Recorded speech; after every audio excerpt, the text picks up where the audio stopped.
کراچی کا گل پلازہ قیامت کا منظر بن گیا۔ آگ بے قابو، 7 افراد جاں بحق، درجنوں لاپتہ۔ ہیلپ لائن نمبر جاری۔ کراچی شہر قائد کراچی کے مصروف تجارتی علاقے میں واقع گل پلازہ شاپنگ مال میں لگنے والی خوفناک آگ کئی گھنٹوں بعد بھی مکمل طور پہ قابو میں نہ آ سکی، جس کے باعث شہر بھر میں تشویش کی لہر دوڑ گئی ہے۔ ہفتے کی شب لگنے والی آگ نے نہ صرف قیمتی املاک کو راکھ کر دیا بلکہ انسانی جانوں کے ضیاع اور عمارت کے مکمل منہدم ہونے کے خدشات نے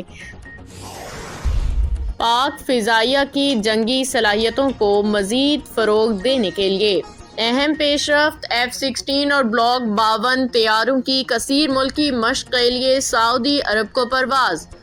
پاک فضائیہ کا دستہ سعودی عرب میں 10 ملکی جنگی مشق میں شرکت کے لیے کنگ عبدالعزیز ایئر بیس پہنچ گیا۔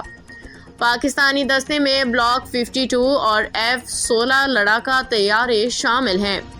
فضائی مشق اسپیئرز آف وکٹری 2026 میں سعودی عرب اور پاکستان کے علاوہ امریکہ، برطانیہ، فرانس، اٹلی، قطر بھی حصہ لیں گے۔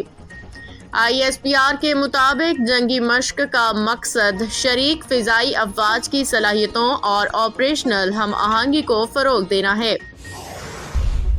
بجلی صارفین ٹیکسز کی مد میں 27 روپے فی یونٹ ادا کرنے پہ مجبور۔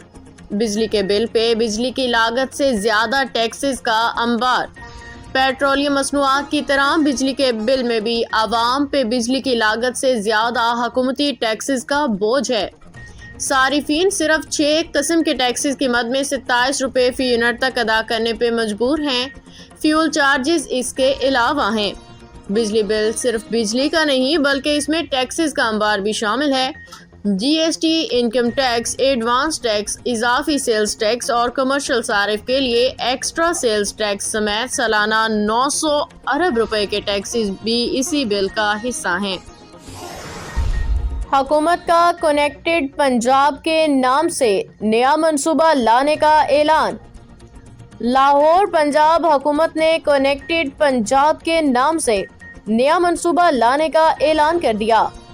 پنجاب حکومت نے صوبہ گیر ہائی سپیڈ انٹرنیٹ اور ڈیجیٹل گورننس منصوبہ شروع کرنے کا فیصلہ کر لیا۔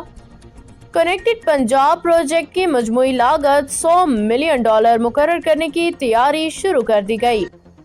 منصوبے کے لیے فنڈز بیرونی فائنینسنگ کے ذریعے حاصل کیے جائیں گے۔